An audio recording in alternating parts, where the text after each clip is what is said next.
Today, it's all about the Light of Salvation card set. Do you need it? What gates is it best on? Should you be using your legendary selection card packs to get it? We will answer all of these questions and more coming right up. The first and biggest question that I'm going to answer is, why is this so good? And that is because not only does it change your damage type to Holy, which inherently does nothing unless you are fighting an enemy that is weak to Holy, which from what we know currently is Vicus Gate 2, 3, and then Brel Gate 4. So on those gates, you will get an extra 10% of damage because they are weak to Holy. But the big thing here is that many of us are closing in on Light of Salvation 18, which you will get an additional 7% of damage on top of that on those gates. So you'll get about 17% extra damage. That's basically a whole engraving worth of extra damage. Now, on all the other content in the game, changing your damage type to Holy really doesn't do anything. And you're really just looking for that plus 7% damage, and then at the 30-piece awakening, the extra 8% damage. And this leads me to my next question. Should you use your legendary selection packs to get them? You know, the ones I'm talking about, these bad boys. The ones that you've been saving since the launch of the game. And we've had 7 of them, or 8, I'm not sure. I can't remember if I bought 1 or 2 from the Abyssal Dungeons, but we'll talk about that in a second. These are very rare, okay? These are the selection packs that you can get in here and select the precise card that you need. So should you be using them to get Light of Salvation 18? In my opinion, absolutely not. Because the flat 7% damage buff that you're going to be trading out from Lostwind Cliff set with 7% crit rate is not exactly what it would seem. So I actually did some testing. What I found out was that it's really not as useful as you might think. So I tested out my damage on my Glavier, my Gunslinger, my Blade, and on my Sork. Very surprisingly, going from Lostwind Cliff to Light of Salvation 18, I actually did less damage on my Glavier consistently. It wasn't by a lot, it was about the same damage, but it was still on average less. For my Gunslinger, it was literally the exact same damage. Average over 5 runs. Now for my Blade and my Sorceress, their damage went up about 5 to 6% when using this card set. Is that worth using your selection packs to get Light of Salvation 18? I still do not think so. Should you use your selection packs for Light of Salvation 30? Absolutely. Because when you get Light of Salvation 30, if you compare that to Lostwind Cliff, it is not even close. You are always going to be coming out on top. In fact, on my Glavier, it was showing about 10% increased damage. On my Gunslinger, about 8% increased damage. On my Blade, about 15%. And on my Sork, about 20%. Now, Ignition Sork is going to be, of course, more up and down depending on how many crits you land, but it is always going to be worth it to be running your Light of Salvation set no matter what gate you're on. After looking at all this data, I strongly suggest you do not use any selection packs to get Light of Salvation 18.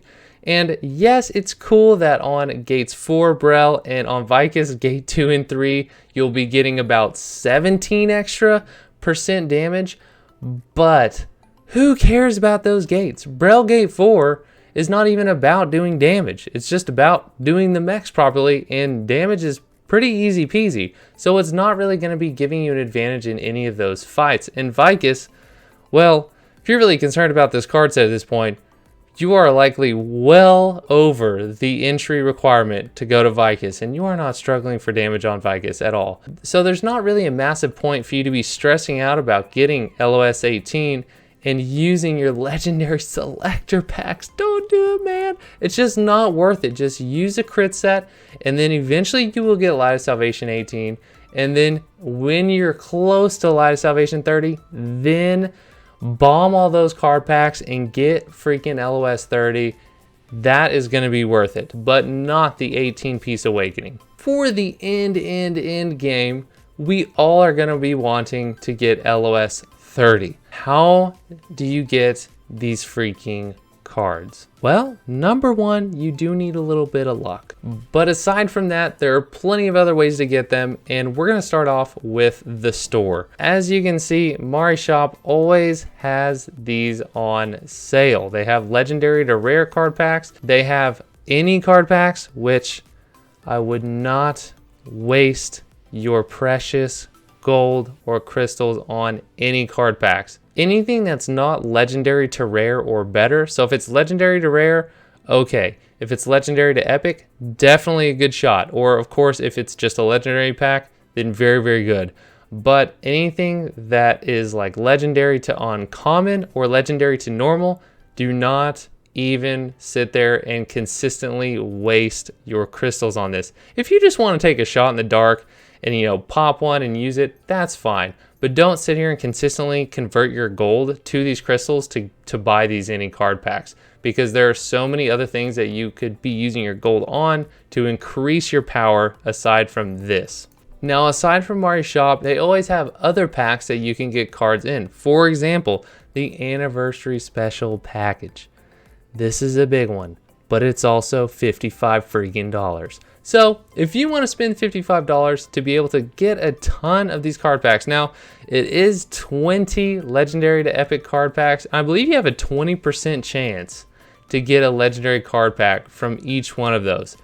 So that's a pretty damn good chance. But a lot of us, including myself, do not want to spend money for the gamba, okay? I don't want to freaking gamble getting these cards and spending $55 on that. Now you do get some pay-ons, you do get some blue crystals too, so that's cool. But for me, I don't necessarily want to spend my money on that, and I'm super okay with just being patient and getting it as I play the game. Now, aside from buying them in Mari Shop or in the store, your best option is to play the game. I know, like crazy, right? Play the game and be patient for events, because most of the time events are going to have legendary card packs in them. Even our login bonuses, we get a legendary card pack right here where there's a chance to get one. So that's why I said you just need to be a little bit lucky as well. And here we get legendary epic, 3 of them. Legendary to rare, we get 5 of them here. So that is also big. And we get 10 legendary to rares on the day 10 login here. So that's why I say just playing through the game is always the best thing to do to make sure that you're doing everything that you can besides spending money to get these cards. Now within that, a fan favorite of getting these cards is doing Abyssal Dungeon runs. So running through these each week and doing them, all of them. And I know Gate of Paradise is kind of smudged, so you might skip that one. But doing Areha as well, yep.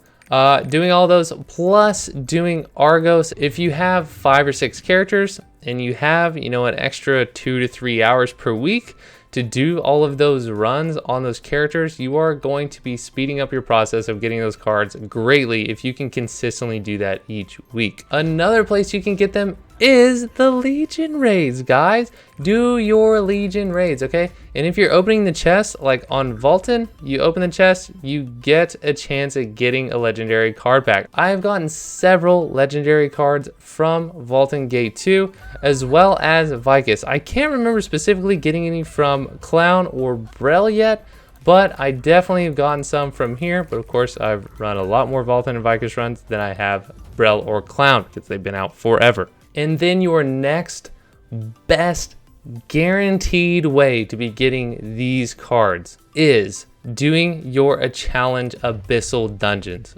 every single week. Make sure you have about, I would say, 30 to 40,000 gold before you go into these, because there is a chance that you will get to bid on a selection pack at the end of these Abyssal Dungeons.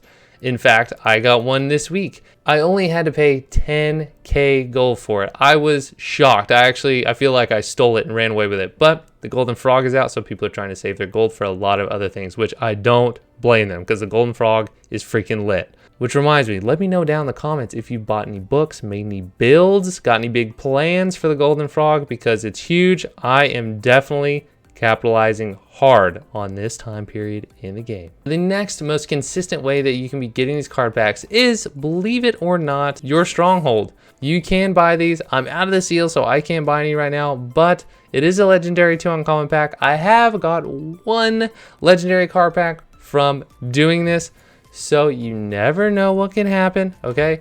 And then the next place that you can buy them in your stronghold is from the pet vendor, or the cookie exchange vendor, excuse me. So you will go over here to other, and you will buy these legendary to rares. I wouldn't necessarily use your cookies on legendary to uncommon. I would just do these each week, because you're probably not going to be able to farm 6,500 times 2, so 13,000 cookies each week. I would just save these. All in all, guys, it just takes time, but do not get frantic and start using your selection packs to get Light of Salvation 18. It is not worth it. But let me know what y'all think about the whole card sets in general. Do you think that they're kind of poo-poo? Do you think that they should maybe make a change to that entire system? I don't know. If I were going to tell you my opinion, it might just take an entire other video. Let me know what you guys think about the cards and where you're at on your LOS journey, because they're probably not going to go anywhere. So we might as well get used to it and try to get to LOS 30 as quick as possible, even though we'll probably be there in 2025. We'll see, guys, but I'll catch you on the next video.